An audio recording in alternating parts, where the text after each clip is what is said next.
Salut à tous, c'est Bismart au programme. Alors au programme, d'abord il vient nous voir, il va venir nous voir régulièrement, j'espère bien, Pierre Giacometti, le cofondateur de Nocom, qui travaille avec les entreprises et qui fait un tableau de bord de la transformation des entreprises, un baromètre, la façon dont elles sont perçues par l'opinion. Et là il y a un élément qui moi m'intéresse beaucoup, je sais qu'il intéresse beaucoup les DRH aujourd'hui, c'est notamment la façon dont l'entreprise a pu apparaître comme protégeant ses salariés. La santé qui revient en force au cœur des préoccupations aujourd'hui des ressources humaines, avec des implications qui sont quand même importantes. Donc voilà, on va parler de tout ça. Ensuite, ça nous amènera directement au monde de l'assurance. Il y a encore un nouvel acteur. Alors encore, celui-là est quand même assez puissant, puisqu'il démarre en levant plus de 20 millions d'euros avec Xavier Niel himself, qui prend une part significative du capital. Donc tout de suite, il va se passer quelque chose, Xavier Niel. Donc voilà, on va voir ça. Et puis on terminera avec, mais là aussi d'ailleurs, en droite ligne, avec l'épargne, avec l'investissement, où est-ce qu'on en est, où est-ce que vous en êtes. Donc tout cela à venir dans cette émission. C'est parti, c'est Bismart. Pierre Giacometti, donc avec nous, cofondateur de Nocom. Bonjour Pierre. Bonjour Stéphane. Donc je le disais, tableau de bord de la transformation des entreprises réalisé entre le 2 et le 9 avril auprès de 1500 salariés d'entreprises de plus de 500 salariés. On parle des grandes entreprises. Il y a une batterie de chiffres très impressionnants. Alors je ne sais pas, je peux peut-être te laisser démarrer celui que toi tu juges le plus impressionnant de l'ensemble des chiffres que tu as relevés. En fait, ce qui est intéressant dans cette enquête que l'IFOP a réalisée pour nous, c'est qu'on avait fait la même enquête octobre 2019, quelques mois avant le déclenchement de la crise sanitaire. On avait été à l'époque assez surpris par l'importance des chiffres qui mesurent un peu le niveau d'attachement et de motivation des salariés à l'égard de leur entreprise. C'est vrai que dans l'actualité, dans les médias, souvent, la conflictualité sociale fait émerger un certain nombre de sujets qui laissent penser que l'univers du travail est un univers à flux tendu en permanence et plutôt à mauvais flux tendu. Ouais. Bon, en réalité, la situation est beaucoup plus diversifiée, on le sait. Mais dans cette enquête d'octobre 2019, une très grande majorité de salariés montraient un regard et une relation à leur entreprise de fierté, d'attachement, de motivation, sans que ça soit mettre de côté tous les problèmes qui peuvent émerger dans les boîtes. C'est quand même un constat lié au fait qu'aujourd'hui, pour beaucoup de salariés, le travail, le rapport à l'entreprise est un élément de protection et probablement lié aussi au fait que c'est une institution qui reste assez source de confiance et de force de relation. 1 an et demi après, on fait la même enquête, début avril. Et ce qui est assez frappant, c'est que tout ce qui s'est passé pendant cette crise sanitaire et depuis aussi économique n'a pas remis en cause ce phénomène. Au contraire, elle l'a plutôt consolidé. Ah oui. On a le sentiment, en fait, que dans cette crise sanitaire et dans cette crise que nous venons de vivre, exceptionnelle, il y a beaucoup d'institutions, le pouvoir politique, ont été mis en cause dans leur capacité d'adaptation, de réactivité, d'anticipation. Et on a l'impression que l'entreprise fait partie de ces univers assez protégés, finalement, par cette mise en cause ou par cette défiance grandissante dans l'opinion, mais en l'occurrence, là, on travaille sur la population salariée. Et moi, c'est l'ensemble de la palette de ces chiffres qui m'ont le plus impressionné. C'est-à-dire, on a l'impression que la crise a renforcé la relation des salariés à leur entreprise, évidemment dans sa globalité.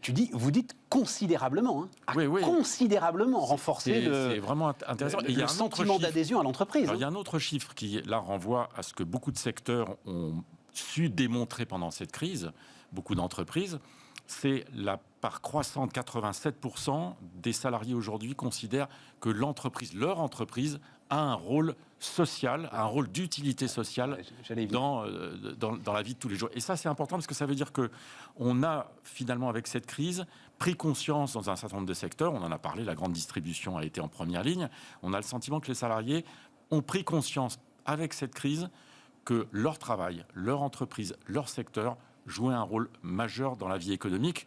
Et dans la période qui concerne la sortie du couvre-feu et le retour à une forme de vie normale, on est en train de prendre conscience à quel point toutes ces entreprises jouent un rôle fondamental dans l'équilibre social de notre pays. Alors, c'est parfait, tu fais le plan de notre entretien, parce que je voudrais terminer quand même. Forcément, ça a des traductions politiques. Enfin bon, mais on terminera là-dessus. Mais d'abord, je le disais en sommaire, la question de la santé, c'est-à-dire au moment, il ne faut pas avoir la mémoire courte sur tout ce qu'on a traversé durant cette année. Et au moment où on était tous complètement perdus, est-ce que beaucoup de salariés ont eu le sentiment qu'il y avait un refuge quelque part, un endroit où on se mobilisait de toutes les forces possibles pour assurer leur santé? C'était justement l'entreprise et le lieu de travail. Oui, il y a des grands sociologues qui ont parlé de l'importance de la socialisation, du rôle de l'entreprise dans la socialisation et dans la relation. Ouais. On en a une démonstration très très forte à travers les résultats de cette enquête. On sent bien que la force de l'entreprise, c'est d'avoir finalement contribué à laisser perdurer le lien. Ouais. La relation avec les autres, l'endroit où on se retrouve. Alors, on s'est retrouvé physiquement pour certains, en présentiel, comme on dit maintenant, et on s'est retrouvé par des systèmes, par le travail à distance et par tous les systèmes et toutes les technologies qui ont permis de laisser s'installer cette relation dans une période aussi exceptionnelle. Et l'enquête le montre très très bien.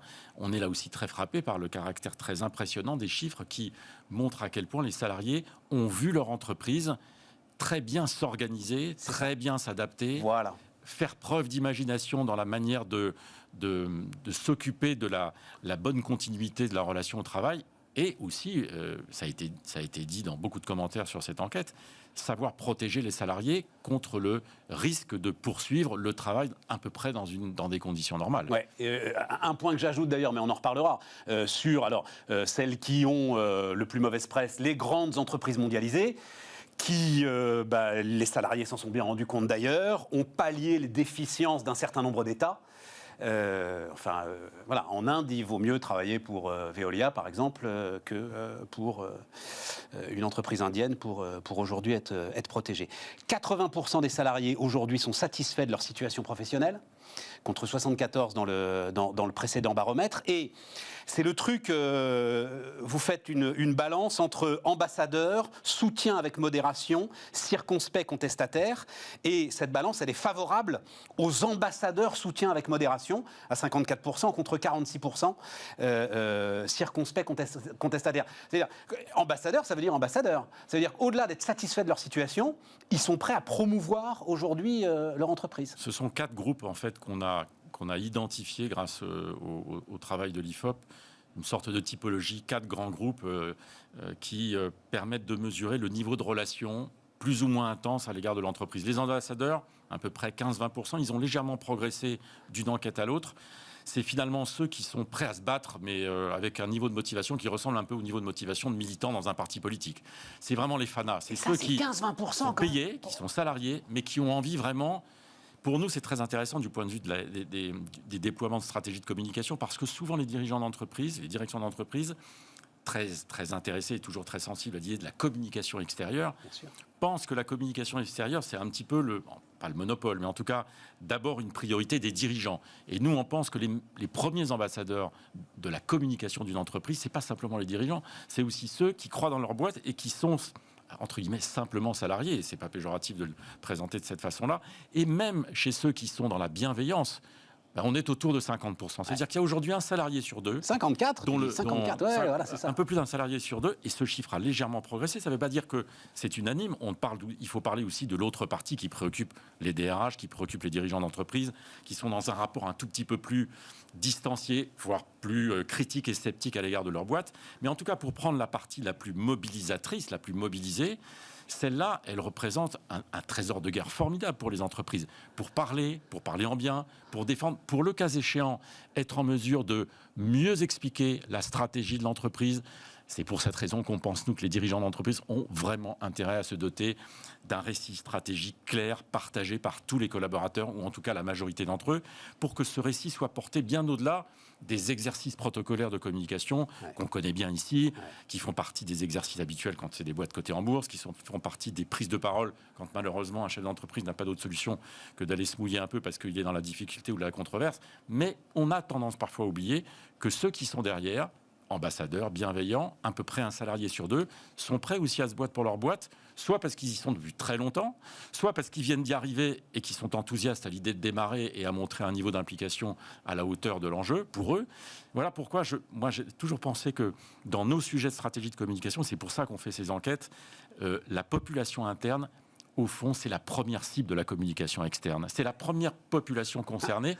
Pourquoi ? Parce que, et je boucle la boucle, quand un patron de boîte s'exprime chez vous, dans un autre média, les premiers à écouter, les premiers à en être fiers, c'est ceux qui travaillent dans cette boîte.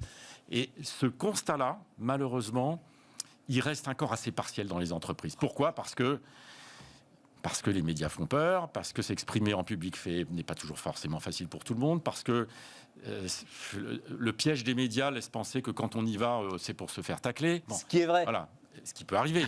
Ce qui est vrai. Je comprends. Raison de plus pour préparer pour être dans ces prises de parole de manière plus active et plus en mesure de raconter quelque chose qui soit compris par le plus grand nombre, et donc notamment par les collaborateurs. Tu sais, puisqu'on a un peu de temps, je peux le raconter. Je l'ai déjà raconté d'ailleurs.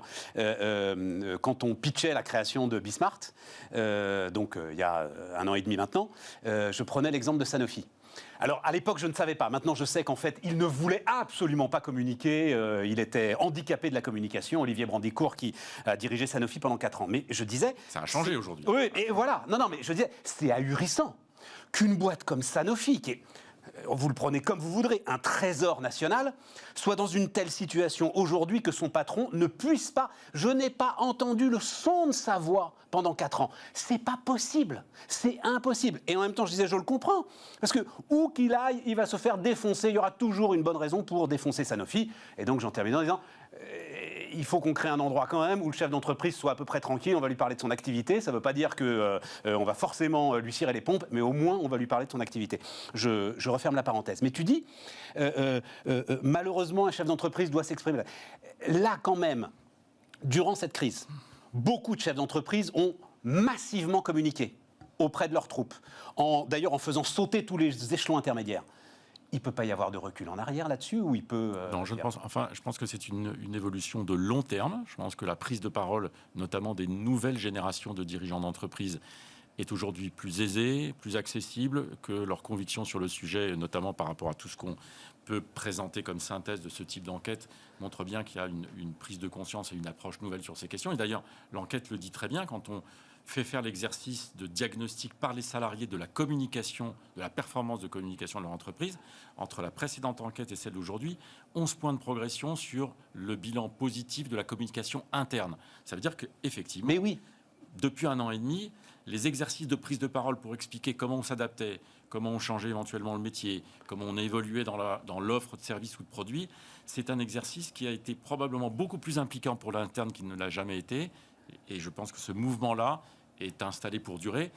En revanche, c'est vrai que sur la performance de communication extérieure, les chiffres ne bougent pas beaucoup. On a quand même toujours une bonne moitié de salariés qui considèrent que le patron n'est pas suffisamment visible à l'extérieur, alors même que quand il est visible, il est jugé plutôt positivement dans sa performance. Donc, c'est-à-dire que la marge de manœuvre ou la marge de progression plutôt des dirigeants d'entreprise dans leur communication extérieure est encore très importante. Pour autant qu'ils fassent l'exercice de préparation qui ne consiste pas simplement à se dire, pour préparer une bonne intervention, je vais avoir quelques éléments de langage griffonnés par quelques communicants, parce que ça existe, on sait que ça fonctionne aussi comme ça. Nous, on pense que ça ne suffit plus. Mais ça ne marche pas. Ça marche, voilà, ça marche pas. Parfois, ça voit, c'est terrible. Parfois, ça peut servir un petit peu de roue de secours. Mais nous, le sujet essentiel, c'est d'abord l'authenticité de la prise de parole. Et pour qu'il y ait authenticité, ça ne veut pas dire qu'on ne prépare pas. La meilleure façon d'être authentique, c'est d'abord de travailler sur le fond, sur la manière dont vous racontez l'histoire de votre boîte. Et d'ailleurs, dans l'enquête, il y a un truc très intéressant. Quand on demande aux salariés quels sont les éléments qui les rendent les plus fiers de leur entreprise, la performance et les résultats ne sont pas négligés, mais ils ne sont pas en tête. Qu'est-ce qui est en tête ? L'origine de la boîte, quand je dis l'origine, c'est-à-dire son histoire, ses valeurs, et maintenant l'utilité sociale dans l'entreprise. Si un grand patron sait parler de cela et l'a suffisamment préparé avec ses équipes, normalement, ça fait mouche et ça marche et les gens s'y intéressent. C'est pour cette raison que nous, on fait ce métier-là avec cette approche-là de la communication et qui n'est pas forcément celle de l'approche traditionnelle des secteurs de la com. Et forcément derrière, c'est là où c'est un cercle hyper vertueux, c'est que ça t'éloigne de ce qu'on a appelé la financiarisation de l'économie. Si toi, en tant que manager à la tête d'une grosse boîte du CAC 40, tu considères que finalement ton seul boulot, c'est d'optimiser le gain pour l'actionnaire, tu vas rien avoir à raconter, ça c'est clair. Et tu vas avoir besoin de l'ensemble de ces éléments de langage qui vont raconter une histoire qu'en fait tu maîtrises pas. Voilà. Ou alors quand on la raconte, cette histoire-là, cette version de l'histoire-là, la capacité de mémorisation des parties prenantes est devenue assez faible, voire inexistante. Mais voilà, non, voilà. Et puis tu peux pas la raconter, tu peux pas dire oui, je vais essayer de. Non, voilà. Et ça, bon, c'est un changement de mentalité et d'évolution de perception des enjeux de communication qui demande du temps. Et même si les choses ont beaucoup progressé ces dernières années, nous on est assez frappés de voir, notamment dans des boîtes qui sont cotées en bourse, au CAC 40, ou ailleurs quand on travaille à l'international, à quel point les exercices qui sont centrés sur des niveaux d'exigence très importants du point de vue des informations financières prennent toujours le pas sur la capacité de ces entreprises et de ces dirigeants à vouloir mieux expliquer la raison d'être de leur récit stratégique. Tout à fait. Voilà. Non, mais voilà.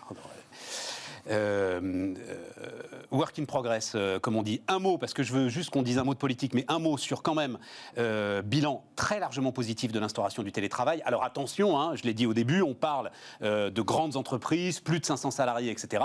Mais globalement, là aussi, ce sera compliqué de faire du retour en arrière. Alors, tu as dit instauration. En fait, c'est l'exercice obligé consécutif à la situation de crise qu'on a vécue. Qu'est-ce qu'il en reste quand on sort de cela ? Et on n'en est pas loin.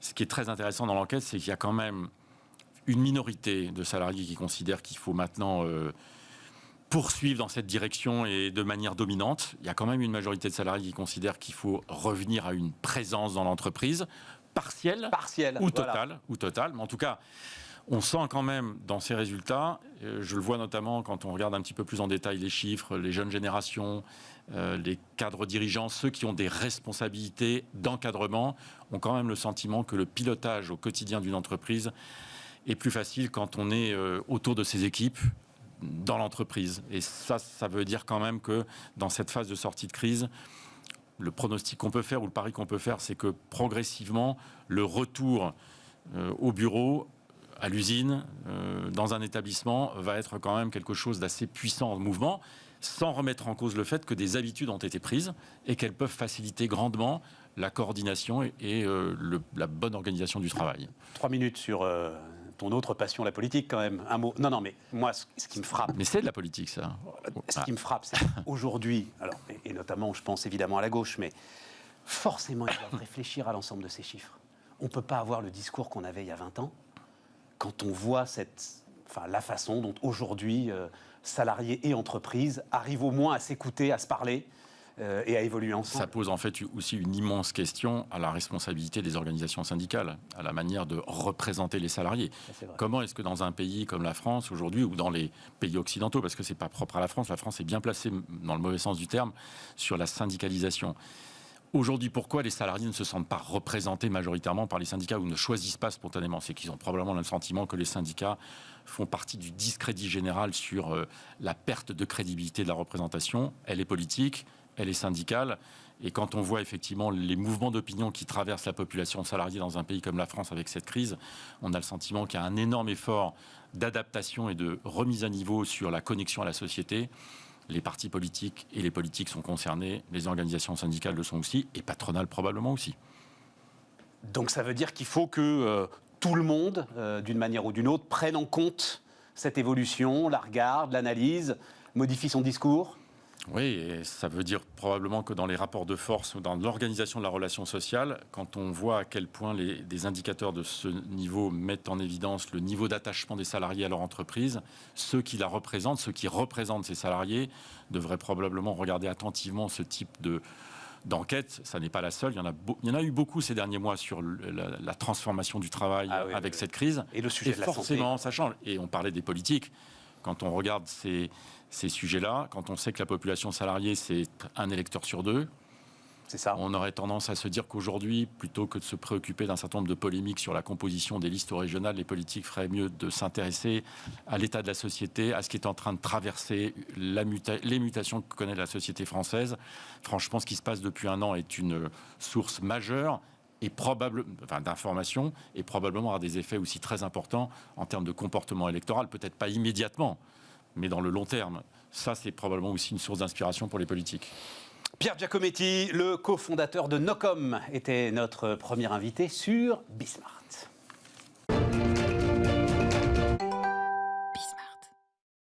On repart les amis, on repart avec Ralph Rumi qui est avec nous. Bonjour Ralph. Bonjour Stéphane. Cofondateur de Achille et on va parler du monde de l'assurance. Alors Ralph, je le dis assez régulièrement, alors il se trouve que je suis assez copain avec celui qui va être un de vos concurrents sur un segment de marché, c'est-à-dire Jean-Charles Samuelian d'Alan. Qui est, alors je me gourre pas, c'est-à-dire vous dites première, donc Achille qui vient de lever un certain nombre de millions, j'ai pas noté combien. 29 millions. 29, voilà. C'est un détail aujourd'hui. C'est un petit détail, oui, en ce moment. Les levées de c'est fonds, un dixième de ce qui se passe en ce moment chez les grosses levées. Donc, oui, mais enfin, alors j'ai quand même regardé. 29 millions en seed, c'est la plus grosse levée en seed. Voilà, seed, ça on peut traduire seed. Tout à l'heure on parlera de lead, on ne traduira pas, mais seed on peut traduire, c'est-à-dire que c'est le début, le tout début, c'est la naissance, voilà. En fait, on a levé 29 millions, on a fait 0 contrat. On n'avait pas commencé. Voilà, c'est ça.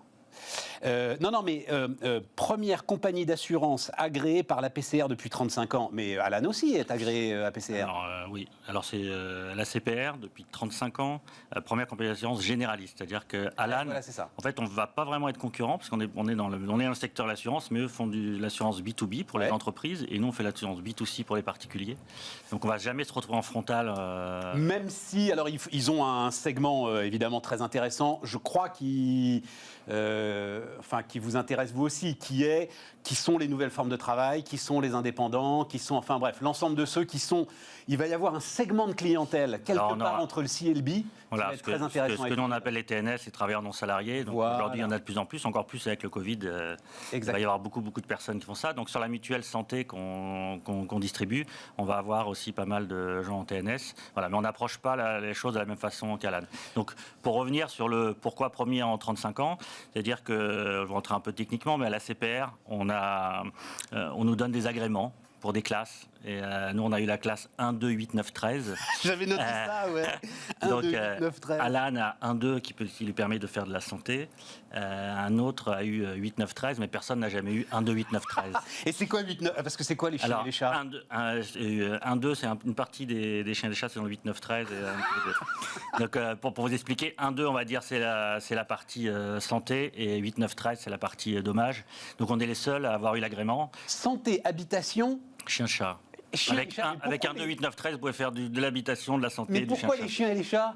Assurance Parce que des chiens ça et les chats. cartonne en ce moment, les chiens et les chats. C'est un... On a discussion passionnante hier, à votre place hier. Une boîte qui s'appelle AgrioBiothers, c'est ça. Ouais. Bref, qui fait non pas la nourriture, mais tous les accessoires en fait pour les chiens et les chats. Et son patron nous expliquait qu'en fait, il y avait une forme d'humanisation aujourd'hui des animaux. Ce qu'on voit sur le bien-être animal, sur tout ça, etc. Et que ça amenait un panier de dépenses qu'on imagine. Mais c'est colossal. En fait, ce qui s'est passé, déjà avant le Covid, les gens aimaient beaucoup leurs animaux et en avaient beaucoup. Pendant le confinement, les gens ont acheté beaucoup d'animaux. Et ils s'y intéressent de plus en plus. Et c'est maintenant, et la santé de l'animal, elle est aussi importante que la santé de son fils ou de son mari. Donc aujourd'hui, c'était 6% de la population qui était assurée en chien-chat il y a quelques années. Et maintenant, on est à 8-10 et ça va monter. Mais vous assurez quoi? Tous les risques santé comme la santé humaine? Alors, exactement. Donc chez Achille, on assure soit l'accident, soit la maladie, soit l'accident plus la maladie pour vos animaux. Donc on est les seuls à faire ça. La plupart de nos concurrents assurent accident plus maladie. C'est quoi? Je veux une idée de prix. L'assurance, un chien basique, là, j'ai un chien. Alors ça va de 2,13 € à 60 € par mois. 60 € par mois. Oui. C'est une assurance santé humaine, 60 € par mois. Vous savez, il y a plein de gens pour qui leur chien et leur chat, c'est aussi important que leur enfant. Quelle histoire! Alors je me suis battu en interne pour que le premier assuré d'Achille soit mon chat. Et puis il y a un salarié à moi qui est juste le jour du lancement a assuré le sien. Mon chat, il fait une pancarte pour dire je veux être le premier assuré d'Achille. Et puis après on va arrêter avec ça, je rassure les téléspectateurs. Le chat est moins cher que le chien quand même. Le chat est moins cher que le chien, mais il y a des races de chats qui sont plus chères que oui, c'est ça, oui, voilà. Oui, il y a après, des chiens, il y a des chiens qui ont des maladies génétiques, il y a des chiens qui sont plus fragiles que d'autres. Parlons de votre pari, de rentrer dans l'assurance. J'ai noté, c'est un point de vue très intéressant, écrit par Jean-Charles Simon, que vous connaissez peut-être, économiste, ancien chef économiste du groupe SCOR. Donc dans la réassurance, il connaît l'assurance comme sa poche. Et il avait écrit un point de vue dans Les Échos: la disruption de l'assurance n'aura pas lieu. Je vais vous lire ça, c'est très court, et puis vous allez me dire pourquoi vous pensez J'espère qu'elle aura lieu, moi. Pourquoi vous pensez l'inverse? L'assurance est l'un des secteurs où les barrières à l'entrée sont les plus hautes. Il faut du capital, beaucoup, et surtout faire face à un mur de réglementation toujours plus élevé au cours des dernières décennies, de la solvabilité à la conformité, en passant par l'éligibilité des dirigeants. La base technique du métier, la mutualisation des risques, joue également en faveur des portefeuilles déjà constitués et des longs historiques. C'est assez logique. Pour l'essentiel, l'assurance est un produit à fréquence très faible d'événements, même l'assurance santé, où cette fréquence est parmi les plus élevées. Ce n'est pas comparable avec un compte bancaire, on n'en a qu'une assurance, sauf exception, et il y a un énorme coût d'acquisition client que renforcent encore les nouvelles règles de résiliation qui font qu'on peut changer d'assurance pratiquement tous les ans. Bon, ça me fait plaisir d'entendre ça. C'est super pertinent. C'est justement parce que les gens pensent tout ça qu'on en est venu dans l'assurance. J'en étais sûr. Parce que nous, on fait tout le contraire. Déjà, à notre board, on a le DG de la SCOR, Laurent Rousseau, qui vient d'être nommé depuis peu. Donc, je croyais que vous vous associiez avec à notre board. C'est pas board. C'est ça, c'est pas capitalistique. Pas capitalistique. D'accord. En fait, au board d'une compagnie d'assurance, il y a toujours des gens de l'assurance. Donc, pour reprendre point par point, on a besoin de beaucoup d'argent pour faire une compagnie d'assurance. On a levé 29 millions. Si on faisait un courtier, on aurait levé 4 millions. Ouais, c'est ça. Donc il y a 20 millions sur les 29 millions qui nous servent à des réserves de fonds propres qui sont là en cas de problème, en cas de sinistre. Si votre appartement, si l'appartement d'un de mes assurés brûle, je dois avoir des réserves pour pouvoir le payer. Donc on a 20 millions qui sont mis de côté. Et ça, c'est le travail de la CPR, de la brigade de la CPR qui nous contrôle, de s'assurer qu'on a les fonds propres qui vont bien. Deuxième chose, les dirigeants... moi, j'ai une formation assurantielle. Vous êtes ancien agent général, c'est ça Alors, ancien agent général, oui, j'ai été agent général, mais moi, j'ai des études de statistiques, j'ai travaillé dans l'assurance. Mon papa était dans l'assurance, mon frère était dans l'assurance. Et la CPR tient compte de ça? La CPR papa est dans l'assurance, vous gagnez 10 points. Papa était dans l'assurance, 3 points, et un frère dans l'assurance, 4 points. Non, en fait, oui, la CPR regarde le nombre d'années qu'on a passé dans l'assurance. Est-ce qu'on a les diplômes pour? Est-ce qu'on est capable de pouvoir faire ce genre de dossier? Okay. Donc, c'est extrêmement réglementé en termes de compétences assurantielles parlant. Ça marche, on l'a compris. Donc on les a. Et ensuite, on arrive sur la mutualisation des risques. Ça, c'est important, historique. Alors, historique profond. Là où je vais décevoir Jean-Charles, c'est qu'en fait, on fait de l'assurance comme lui. C'est-à-dire que j'arrive pas en disant je suis un néo-assurance et je fais pas d'assurance. C'est-à-dire que demain votre maison elle brûle, je vais la rembourser de la même façon que lui et je vais tarifer de la même façon que lui mon produit. Je pense que le problème qu'on a aujourd'hui dans l'assurance, c'est les méthodes d'acquisition, méthodes de traitement du client, méthodes de la façon dont ils gèrent leur site internet et autres, plus que la façon dont les produits sont faits. Donc nous on a une formule qu'on a chez nous. Donc la baseline d'Achille, c'est l'assurance en mieux. D'accord, mais ça... voilà. Alors, pour vous dire ce qu'il en est. Aujourd'hui, mais c'est le slogan start-up basique, quoi. Et voilà. C'est celui-là. Nous, on fait la télé éco en mieux, nous. Voilà. J'espère. On est tous les deux mieux. Cette blague. Donc, ce que je veux vous dire, c'est que qu'est-ce qui se passe? Aujourd'hui, un produit d'assurance, pourquoi on a voulu devenir compagnie d'assurance, justement, c'est que la plupart des gens qui se lancent aujourd'hui dans le métier de l'assurance, c'est des courtiers, c'est pas des assureurs. On est d'accord. Et quand ils sont courtiers, ils sont dépendants d'un assureur. Ils sont dépendants d'un assureur qui tient ces propos-là, qui dit nous, on veut pas bouger. C'est un métier qui dure il y a longtemps. On maîtrise nos risques. On a besoin d'avoir nos datas pour pouvoir faire les tarifications, sinon on peut pas le faire. Donc nous, on a une historique et c'est là-dessus qu'on sort. C'est vrai, tu as besoin d'avoir les datas pour faire la tarification. On a besoin. Fondamental. On a des actuaires en interne. On a un gros travail d'actuaire dans ce qu'on fait, mais on peut aussi analyser les datas. On travaille avec des réassureurs, c'est-à-dire que nous, Achille, on est réassuré par un gros réassureur, plusieurs réassureurs du marché dans les 2-3 premiers réassureurs. Et donc ces gens-là, ça ne doit pas être celui qui est à votre board parce qu'il y aurait conflit d'intérêts, c'est l'autre. Voilà. C'est un autre, mais qui est aussi à notre board. Il n'y a pas conflit d'intérêts. Voilà. Qu'est-ce que je veux dire? Oui, donc ces gens-là ont de la data, donc on fabrique avec eux des produits. Donc nos actuaires travaillent sur des produits. Eux ont de la data de réassureurs. Ils en ont plus que des assureurs, les réassureurs. Puisqu'en fait, c'est les assureurs des assureurs. Donc eux, ils ont la masse de data. Donc aujourd'hui, on va les voir, on leur dit on veut fabriquer un produit, ils font tourner leur moulinette, ils nous disent oui, ça passe ou non, ça passe pas. D'accord, c'est une réponse. On a nos produits. Mais admets que c'est une réponse qui conforte un tout petit peu quand même ce que dit Jean-Charles, c'est-à-dire que tu es quand même obligé de t'appuyer sur la data d'un gros du métier pour pouvoir démarrer. Alors, ce qu'on a fait, par exemple, sur l'habitation, on s'est appuyé sur la data de personnes. On a fait valider par notre réassureur, mais on a regardé des datas qu'on a trouvées en faisant du benchmark des concurrents, en regardant ce qui se passait sur la FFSA, en regardant ce qui se passait dans le monde. Et on a fait un mélange de tout ça, on a sorti notre produit et on avait zéro data. Coût d'acquisition client? Ça, c'est un bon point. Alors, on a parlé tout à l'heure de Place des Leads. Nous, on vient du lead. Francky Desfossés, mon associé et moi, on vient de l'acquisition de trafic.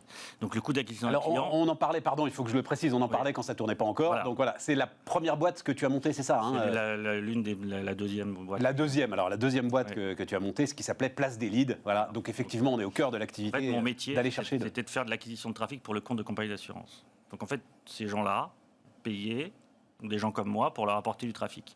Et moi, bien sûr, je gagnais ma vie. Donc je prenais 30% de marge là-dessus. Aujourd'hui, je vais m'auto-payer. Donc je ne vais pas prendre 30% de marge. Donc de facto, l'internaute va y gagner, puisque les 30% que la personne aurait mis pour acheter du trafic, ben, moi, je vais les faire bénéficier à l'internaute. Et les nouvelles règles qui font que... Alors je crois que, par exemple, Alan, à un moment, a dû faire pause sur certains de ses produits, parce qu'en gros, aujourd'hui, je sais qu'il va y avoir peu importe, un sinistre, un problème, enfin n'importe quoi, en vue, je m'assure, hop, je me fais rembourser, hop, je sors. Alors, c'est le mixte entre nos métiers, c'est de dire, je veux faire du market, je veux faire du marketing et je veux faire de l'assurance. Ouais. Et c'est vraiment ça, aujourd'hui, ce qui se passe avec Francky et moi, c'est qu'il y en a un qui est plus market, un qui est plus assurance. Et en fait, on est tous les deux là en train d'essayer de faire le mix entre tout ça. Si on fait que du market et on ne fait pas attention à l'assurance, on va se prendre un bouillon. Ouais. C'est-à-dire que vous allez sortir un produit assurance santé en disant, ben, tu peux résilier quand tu veux, chez moi, je vais te rembourser à la première demande et ainsi de suite. On va se prendre un carton, c'est sûr et certain. Si on écoute le marketing, parce que moi, je suis le vieux dans l'histoire et puis il y a le jeune qui est un peu plus fougueux. Si on écoute le marketing, eh ben, on va le laisser aller dans ses idées de dire bah non, moi je veux que 3 questions, je veux que ça aille vite, je veux qu'on fasse comme ça, mais moi je vais lui dire attention, si on peut résilier quand on veut, le mec il va venir, il va faire son appareil dentaire, il va partir et il va prendre 1500 balles. Exactement. C'est justement ce mix-là, et là où cette personne a raison, et c'est pour ça que c'est bien pour nous, c'est-à-dire que Achille, c'est le mix entre la compétence assurantielle et la compétence. C'est pas tout de le dire. C'est-à-dire qu'il va falloir le faire, quoi. On est en train. Oui, voilà. On est en train. On a lancé le site hier, donc laissez-moi le temps de faire quelques clients. Oui, mais sans alourdir les procédures, parce que c'est justement. Alors le plus gros des sujets, c'est pour ça que je parlais de ça. Donc en quoi ça m'intéresse tout ce qu'il dit, c'est-à-dire que la barrière à l'entrée est énorme pour faire une compagnie d'assurance. Donc nous, ça nous arrange aujourd'hui. C'est pas demain qu'un autre acteur va arriver, va dire je vais lever 30 millions, je vais faire une compagnie, et je vais y aller. Donc on sait que la barrière à l'entrée est importante. Aujourd'hui, les procédures, elles sont énorme, c'est-à-dire que un assureur traditionnel, il a une direction juridique qui va lui dire attention, tu n'as pas le droit de faire ci, tu n'as pas le droit de faire ça, tu ne peux pas bouger un petit doigt, et c'est catastrophique. Et en fait, aujourd'hui, c'est le juridique qui drive le business, et pas le business qui demande au juridique comment on peut faire. Mais pas le choix. Si on a le choix, on a le choix de se dire quels sont mes risques, comment je peux travailler, et non plus avoir peur, être au garde-à-vous à chaque fois que le juridique va dire quelque chose.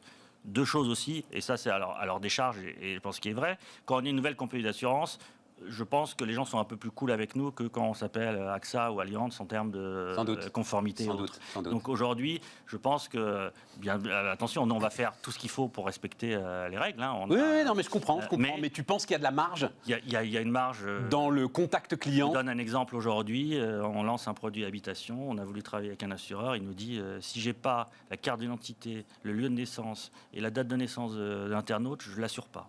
Parce que je dois regarder au fichier des terroristes si la personne est terroriste.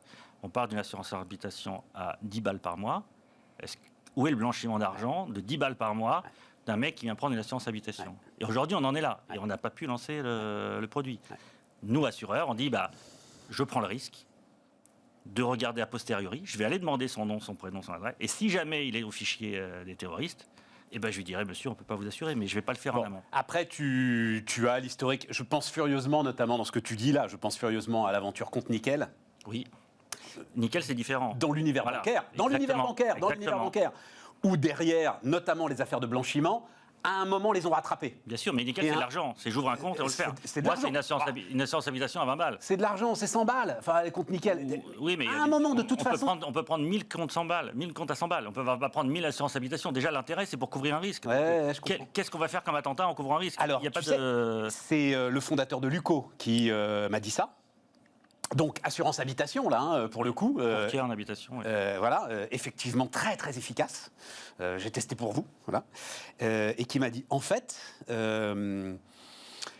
les assureurs sont morts parce que c'est quoi? C'est les gros capitaux que gèrent les réassureurs, et puis le reste, c'est de la relation client.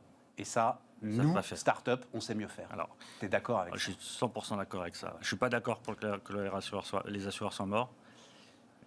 Quand même, ça va être un problème pour eux à un moment, avec la multiplication des startups dans des segments de marché. C'est ça qui est super intéressant. Ce qu'il faut savoir aujourd'hui, par exemple, si on prend le cas de Luco est courtier. Donc Luco va chercher son risque chez un assureur. Ouais. Donc il a bien besoin de son assureur pour pouvoir vendre l'assurance qu'il a aujourd'hui et mettre le bon service client. Oui, mais enfin, à mon avis, il ne marche pas de la même façon. Et l'ensemble de ce qui est l'infrastructure siège, process je de ne vais pas rentrer dans l'assureur. le détail, mais on sait exactement comment ça se passe. Les demandes qu'un assureur a en termes de juridique, ils ont les mêmes chez les courtiers à qui ils fournissent le produit, ça c'est sûr et certain. Sans doute en termes de juridique, mais... Là où vous avez raison, c'est que le service client, d'accord, dans des startups comme les nôtres, où on est habitué à avoir un service client qui est immédiat, de parler par WhatsApp, par Skype, par tout ce qu'on veut, l'assureur, il n'est pas encore prêt à ça. Et là-dessus, le service client est primordial. Et nous, 100% de notre activité, la personne, elle doit avoir sa réponse dans la minute, sinon on ne fait pas. Que ce soit en termes de souscription, en termes de avant la souscription, pour pouvoir le conseiller avant qu'il choisisse, et surtout en termes de sinistre après, pour pouvoir lui parler et pouvoir l'aider à régler tous ses problèmes. Il n'est pas encore prêt à ça, ou, comme les banques, j'en ai acquis la conviction, en fait, il ne peut pas. Parce que système d'information historique qui pèsent, qui sont des strates, des trucs. C'est ça le truc. C'est très facile pour nous d'arriver et de dire on va tout disturber. On a un système d'information qui est tout neuf. Ouais, alors moi, j'ai pas fait 4 achats de boîtes qui ont 40 ans, dans lesquels j'ai dû merger des datas, j'ai dû merger des contrats, j'ai des directeurs informatiques qui s'entendent pas, mais je dois les garder quand même. J'ai une base client, j'ai une base prospect, j'ai une base de mon ancien assureur, et puis ils se parlent pas entre eux. On a aujourd'hui des assurances en 2021, vous arrivez, ils ne savent même pas que vous êtes client. Ça, c'est impossible dans des boîtes comme les nôtres. Mais ils ont à leur décharge, ils ont un système d'information qui est obsolète, qui est vieux, qui est dur. Nous, on arrive, c'est facile. On a la techno de 2021, on a toutes les nouvelles technos, on a les meilleurs ingénieurs parce que des sociétés comme les nôtres, ça donne envie aux gens de venir travailler chez nous. On a les meilleurs pour développer, on a les meilleures technologies et on fait tout from scratch. Et un dernier truc, parce que ça aussi, c'est un argument qu'avancent les banquiers et qui est, je pense, assez solide, c'est de dire, OK, tout ça, OK. À un moment, c'est quand même votre argent, votre épargne, et vous hésiterez avant de la confier à une banque dont vous n'avez jamais entendu parler, dont vous n'entendez parler que depuis quelques mois. Je trouve que c'est un bon argument. La différence, c'est les assureurs, et on peut se le dire, la façon dont ils nous traitent depuis des dizaines d'années font que l'attachement à l'assureur, je ne sais pas, certains d'entre vous peut-être, je crois qu'on est assez rare à être attaché à un assureur. Moi, je suis attaché à un assureur parce qu'on ne peut pas y travailler. Oui, voilà, mais sinon... Aujourd'hui, vous savez, une personne, elle quitte son assureur pour 10 centimes. C'est ça. Il n'y a pas d'attachement à un assureur. Vous savez, notre client bêta, c'est ma fille de 16 ans, et on regarde vraiment comment... Parce que c'est le client de demain. Ma fille, elle ne resterait pas une minute pour un formulaire et maxi. Et puis on lui dit c'est chez lui ou c'est chez lui. Non, c'est lequel est le plus rapide, lequel est le plus simple, et lequel est le plus facile. Et limite, lequel est le plus beau. J'ai mis un petit chat qui bouge la queue, c'est super, je vais m'assurer là. Et puis voilà, on en est. Donc oui, l'attachement, on n'est plus au courtage d'il y a 45 ans où on était attaché à notre courtier, on lui confiait tous nos contrats. C'est ça. Je pense que tout ça, ça va changer. En plus, avec le confinement, les gens ils ont l'habitude de plus sortir de chez eux, de tout faire très vite. On a pris tous des bonnes habitudes de rester à la maison et tout souscrire en une minute. Achille est là pour répondre à tous ces besoins. C'était passionnant tout ça. Ralph Rumi, donc le cofondateur d'Achille, Merci. notre invité sur Bismart. On repart les amis, on repart et on termine avec David Charlet qui est avec nous, le président de l'Anacofi. Bonjour David. Bonjour. Présidente, alors Anacofi, première association professionnelle des entreprises de courtage et conseil en banque, finance, patrimoine et assurance. Oui. Tu vois, voilà, j'ai fait mes devoirs. Tu es patron de l'Anacofi depuis ? Depuis 16 ans. Mais c'est raisonnable ça, d'être à la tête d'une institution professionnelle depuis 16 ans ? C'est raisonnable. Même au MEDEF, il change plus souvent. Même à la CPME, il change plus souvent. C'est vrai. Mais ceci dit, c'est pas le mandat le plus long qui est dans nos corps de métier. Donc, c'est des mandats que mes administrateurs ont voulu que je garde. Alors, par contre, évidemment, les choses changent. Il fut un temps où je m'occupais d'à peu près tout et je gère à peu près tout. C'est plus le cas. Dans toutes les associations où on garde un président aussi longtemps. Bon, et puis alors, non, il faut sérieusement, c'est vrai que tout ce qui est... alors, on va se mettre du côté du client, mais c'est vrai que ta profession, la profession des conseillers en gestion de patrimoine, etc., a quand même connu, sur ces 16 ans, des bouleversements considérables. Oui. Voilà, c'est plus le même métier. Il y a aujourd'hui une transparence sans doute beaucoup plus grande. Alors la transparence, elle existait déjà chez ceux qui étaient des vrais CGP à l'époque, sauf qu'ils étaient moins nombreux et qu'il y avait plus de courtiers et que les règles n'étaient pas les mêmes et les façons de travailler n'étaient pas les mêmes. Mais c'est vrai que le métier s'est révolutionné, il s'est même révolutionné dans les 10 dernières années encore plus vite qu'il ne s'était révolutionné avant. Voilà, on a vu une première révolution en 2003, suite à une loi qui avait déclenché en 2003, puis après ça a progressé lentement et on a eu une accélération à partir de l'époque où on a eu Christine Lagarde comme ministre. Pour une raison simple, c'est que Christine Lagarde s'est intéressée à ces métiers, elle est avocate, elle ne comprenait pas pourquoi ces métiers n'étaient pas organisés d'une manière qu'elle comprenait et elle s'en est occupée elle-même avec son équipe. Et ça a été un accélérateur assez puissant. Et puis très franchement, on est post-2008. Et post-2008, tout ce qui avait de près ou de loin trait à l'épargne des gens, on a commencé quand même à essayer de soulever les capots un petit peu partout pour voir ce qui se passait et pour voir si... C'est ça la clé finalement aujourd'hui, David. Chacun est conscient des risques qu'il prend. C'est ça le point le plus important. Oui, alors je ne suis pas totalement sûr que les clients soient conscients des risques qu'ils prennent. Mais comment ça, tu leur fais pas signer des trucs? Non, alors, entendons-nous bien, le fait qu'on leur fasse prendre conscience, c'est une chose. Mais quand on arrive chez un client, quand un CGP arrive chez un client qui n'avait pas encore de CGP, on découvre énormément de choses. Et leur appréhension du risque, elle n'est pas aussi claire qu'on pourrait le penser. Il y a une part de population qui s'éduque. L'éducation financière, c'est un thème qui est vraiment déployé et on progresse. Mais on constate quand même que quand on arrive chez quelqu'un qui n'avait pas de conseiller, on est encore sur des gens qui n'ont pas vraiment une réelle conscience. D'ailleurs, vous le voyez assez bien, hein, on parle aujourd'hui avec le Covid du développement d'arnaques, qui sont des arnaques qui sont vraiment grossières. Et pour autant, les gens y vont. Par exemple Par exemple, l'achat de parking dans des aéroports qui n'ont jamais existé, le placement sur des comptes de la Banque Centrale Européenne à 7%, un crédit bancaire consenti par la Banque Centrale Européenne dans lequel on vous demande de faire votre rapport personnel auprès de sur les comptes de la banque et puis pouf, ça disparaît, de l'investissement dans des chambres hospitalières, disons médicalisées pour personnes âgées selon la loi française, mais dans des pays qui sont même pas dans l'UE, et on voit qu'on a énormément de gens qui vont là-dessus, donc leur appréhension du risque, elle est pas si évidente que ça pour toutes ces personnes-là. Et on parle pas de 2 000 ou 3 000 euros, on parle des fois de trucs qui vont plus haut, donc on touche à des catégories de socio-professionnels qui semblent relativement capables de comprendre, et pourtant ils y vont, quoi. Mais t'enlèveras jamais l'escroquerie. Bien sûr, c'est de l'escroquerie. Voilà, le talent des escrocs, reste le talent des escrocs. Oui, mais on a le même phénomène que ce qu'on avait par contre il y a 20 ans. Il y a une fraction de la population qui n'a pas avant qu'on les conseille, avant qu'on les prenne en main ou qu'on les accompagne, qui n'a pas une appréhension du risque qui est correcte. Voilà. Et une appréhension des rendements, est-ce que c'est pas aussi un effet des taux négatifs? Si, bien sûr. De l'écrasement des rendements? Oui, non, mais bien sûr, c'est la recherche de rendement où ils vont essayer de trouver des rendements quand on leur dit sur le livret A, t'as pas beaucoup, sur l'assurance vie, c'est pas terrible, sinon il faut aller prendre du risque sur des fonds. Mais quand ils regardent les rendements des fonds, ils trouvent que c'est bien, mais tant qu'à faire, on va faire un truc qui est un peu plus sexy et où on annonce des rendements garantis qui en fait ne seront jamais là. Et évidemment, ça les amène ça. Oui, bien sûr. Tu peux te dire, David, là, aujourd'hui, tu peux dire, alors je vais me lancer. Rendement garanti sans perte de capital au-dessus de 3%, c'est forcément, il y a un problème quelque part. Il y a une prime de risque, il faut la comprendre. Si tu la comprends pas, il ne faut pas y aller. Et voilà, surtout, il y a une deuxième dimension. Mais ça veut dire que le capital ne peut pas être garanti à ce moment-là. Non, ça veut dire que s'il est garanti, c'est que tu as au moins donné une autre variable, c'est le temps. Voilà. Si tu n'as pas donné de variable temps, c'est impossible. Si tu as donné une variable temps, on est encore sur des trucs... 3, 4, 5, 10 ans. Ouais, voilà. C'est ça. Enfin, c'est pas 3, 4, 5. C'est en général plus long que ça. Oui. C'est intéressant. Mais oui, bien sûr. Et voilà. Et après, on va partager les gains complémentaires. Là, ça devient possible. Mais c'est de la gestion financière standard. Il n'y a pas photo. Hein, quand tu as les taux tels qu'ils sont, alors on parle de remontée de l'inflation. On verra bien. Parce qu'en général, ça peut entraîner une remontée de ce que tu gagnes. Mais sauf que ton argent s'érode de l'autre côté. Donc, juste un dernier point là-dessus, quand même, sur Ok, tu dis, il y en a encore qui se laissent prendre. J'aime beaucoup les places de parking dans des aéroports qui n'existent pas. Je dois dire, le gars est fort. Le gars est fort. Parce qu'il a dû envoyer des photos, des trucs, des machins, des plans, je sais pas. Oui, la documentation est complète. Ouais, voilà.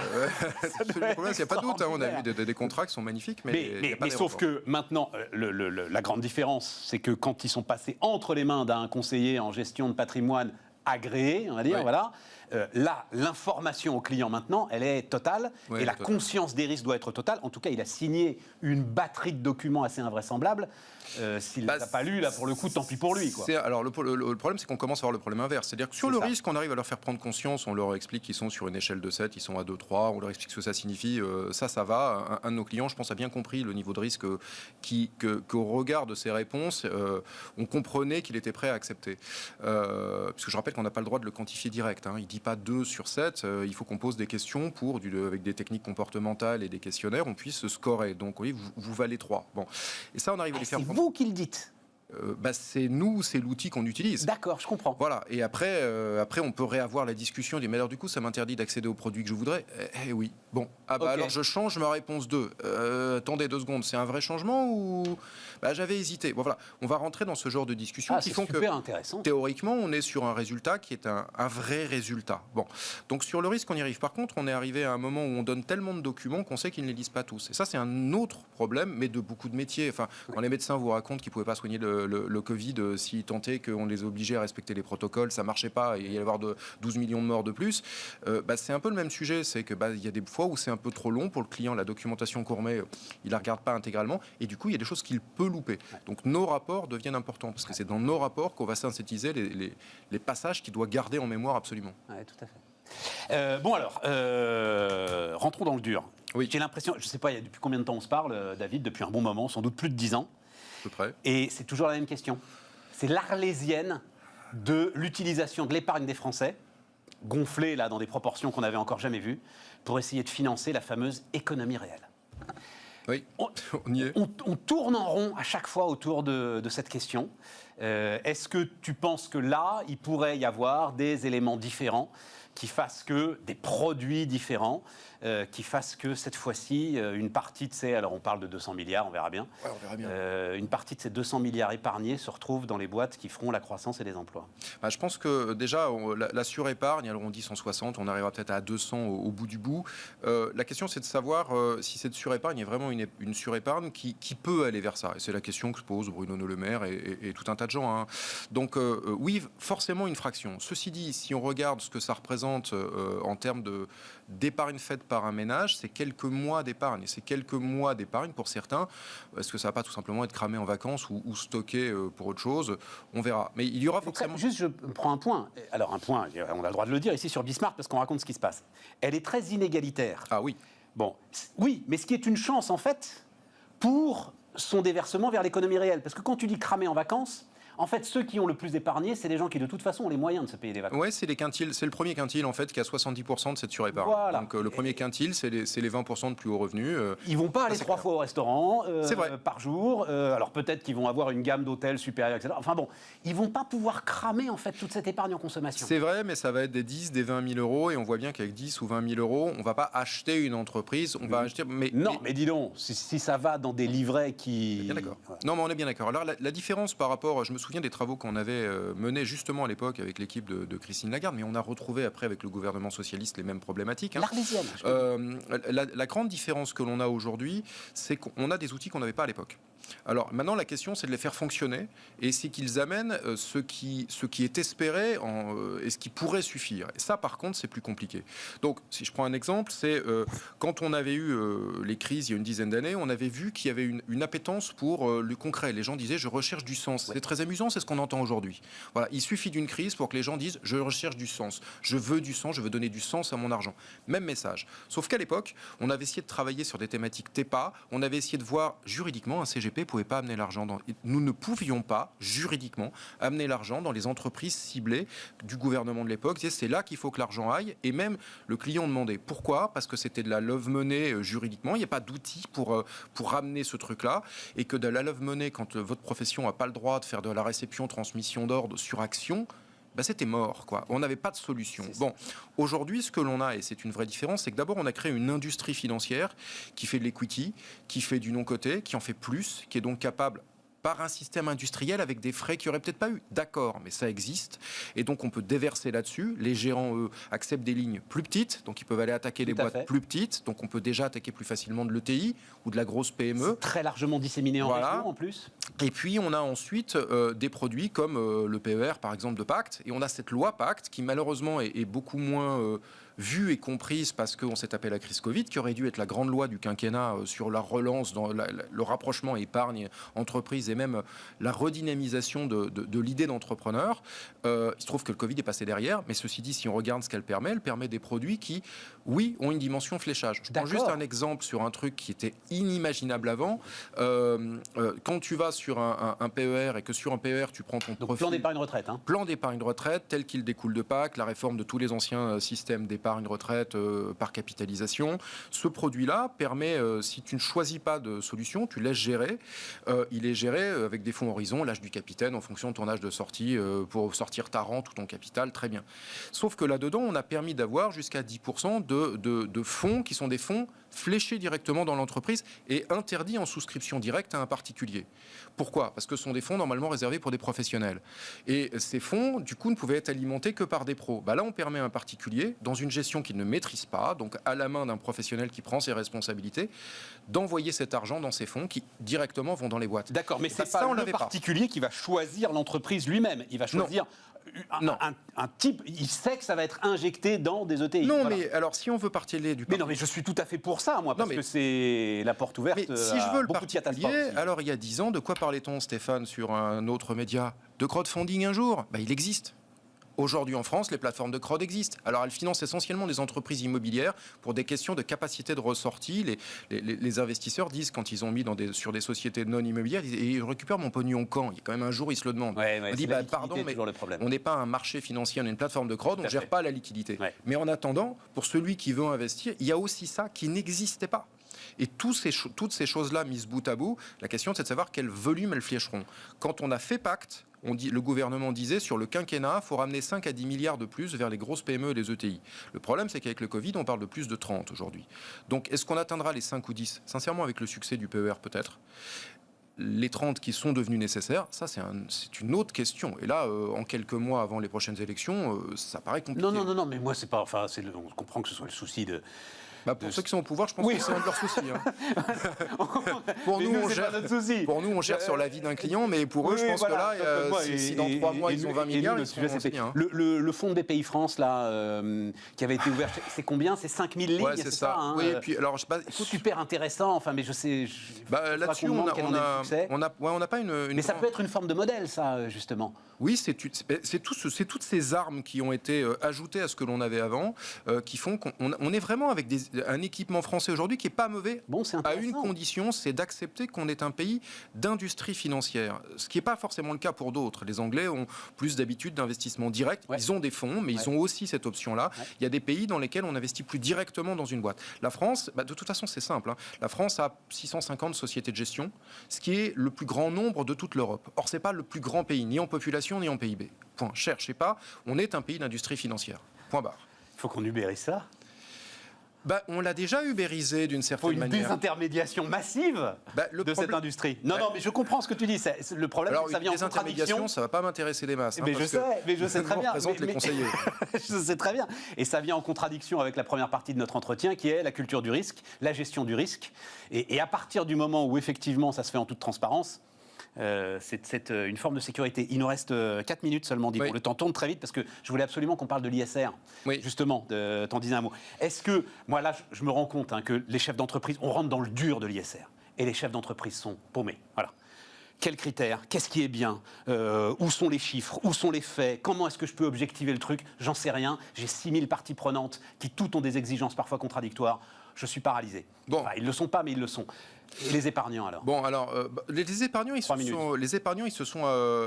tout ce qui est ESG, en fait, c'est en train de sortir de l'effet de mode. Donc ça, c'est clair. L'offre est assez importante pour qu'il n'y ait plus de frein parce que c'est marqué ISR ou ESG. Donc vous avez des fonds efficaces. Le problème du label ISR, et il y a un rapport qui a été sorti par des parlementaires, 200 pages, qui critique l'ISR et qui dit qu'il faut le réformer. Donc la réforme de l'ISR, elle est en cours. Le fait d'intégrer des critères qui soient des critères plus clairs et qui ne soient pas exclusivement financiers avec de nouveaux critères, l'ISR. C'est en cours. Nous, on est embarqué dans la consultation là-dessus. Donc on voit, apparemment, le gouvernement est prêt à tout rouvrir, puisque le rapport qui a été remis est pour le coup très clair. Hein. Il balaye tous les points, y compris la gouvernance. Et ce que l'on peut imaginer, c'est que le label ISR est un des 2 labels ESG qui fonctionnent le mieux en Europe. Donc s'il est correctement réformé, on devrait avoir un bel outil beaucoup plus clair. Mais il y a besoin d'une réforme. De toute façon, le gouvernement l'a dit. Après le rapport moi j'ai lu le rapport de 200 pages, il n'est pas du tout à charge. Mais par contre, quand il critique certains points, il ne dit pas il y a un doute. Il dit ça, faut le changer. Ouais, voilà, c'est ça. Voilà. Donc à partir du moment où le gouvernement a dit OK, on prend le rapport, on fait.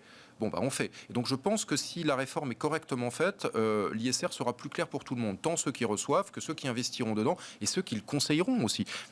Mais ce que tu constates, toi, c'est un appétit des clients aujourd'hui. Un appétit normal. Pour aller, tu retrouves cette notion de sens là. Oui, mais il y a aussi. Mais paradoxalement, on est en train d'arriver dans une normalité. C'était pas la normalité d'amener sur un fonds ESG. C'était pour des gens qui étaient en recherche de sens. Aujourd'hui, il y a des gens qui, parce qu'ils sont en recherche de sens, veulent ce type de choses. Ouais. Et puis de l'autre côté, il y en a d'autres qui le veulent pas spécialement. Mais quand on leur en parle, c'est un produit comme un autre qui n'est pas rejeté, et donc on peut y aller. Et on a fait un sondage à travers l'Europe entre les différentes fédérations. On le voit bien. C'est-à-dire que quand on demande combien de clients viennent et demandent expressément 1,4%. Quand on leur parle de l'ISR, 80%, quand on leur explique le ESG et l'ISR, quand ils ont un conseiller en face d'eux, et on voit l'intérêt d'un conseiller, ça devient 80% qui sont réceptifs et prêts à investir. Voilà. Donc, sans conseil, pas de fléchage, et on n'a pas mis de fiscalité. C'est-à-dire que l'avantage, c'est OK, il faut payer nos honoraires ou nos commissions, mais il n'y a pas de fiscalité. On n'a pas mis la dimension fiscale là-dedans. Et ça, c'est un 4, 80, c'est marquant. Ouais. Il y a bien un 4 qui dit je veux absolument ça, mais pardon, c'est un tout petit nom. Et tu retires la conclusion, ce sont les conseillers en gestion de patrimoine qui vont sauver la planète. Ou les intermédiaires dans les différents pays, parce qu'il n'y a pas des CGP partout, mais effectivement, une deuxième donnée, je rappelle qu'un Français qui n'a pas de conseiller, c'est dans 9% des cas, il achète des actions. Un Français il investit sur des actions, un Français qui a un conseiller, dans 50% des cas, il a des actions. Ouais, c'est ça. Sinon, c'est une assurance vie, quoi. Voilà. Sinon, c'est... Assurance vie, fonds en euros, basta, qui rachète de la genre de choses, et qui sert à rien. T'as acheté des bitcoins Non, je n'ai pas acheté de Bitcoin, mais je suis en train de rédiger une note dessus parce qu'il y a beaucoup de questions, histoire de pouvoir expliquer à nos membres comment on traite ces sujets-là. Parce que dans une fédération pro, ce genre d'actifs, ils sont légaux en France. Nous, il faut qu'on explique à nos membres ce qu'ils peuvent faire, ce qu'ils ne peuvent pas faire, ce que c'est, qu'on leur mette des études à disposition pour qu'ils se fassent la culture, parce que ça, c'est un vrai sujet. Oui, mais là, le gars, il faut qu'il soit... Alors, je ne sais pas si c'est 7 ceux qui maîtrisent le mieux le risque dans ta notation. Non, par contre, il faut être 7, là. Il faut être 7. Ah oui, voilà, c'est ça. Non, il faut être 7, mais encore faut-il que les conseillers fabriquent leur culture. C'est très récent. La demande cliente est très récente, mais elle monte. Donc il faut que les conseillers sachent dire, même si c'est pour dire faut pas en prendre, il faut pouvoir dire pourquoi faut pas en prendre. Ouais, non, mais je suis tout à fait d'accord. Voilà. Donc c'est on a des vrais problèmes de culture quand on cite certains rapports dont vous les avez lus à certains moments, ils ne savaient même pas qu'il existait. Donc on en est là. Je pense qu'en 2 ans, on aura fini de faire leur culture, comme sur plein d'autres sujets. Mais on en est au début de la formation des professionnels de l'accompagnement. David Charlet, le président de l'Anacofi, était notre dernier invité sur Bismart. Les amis, on se retrouve demain.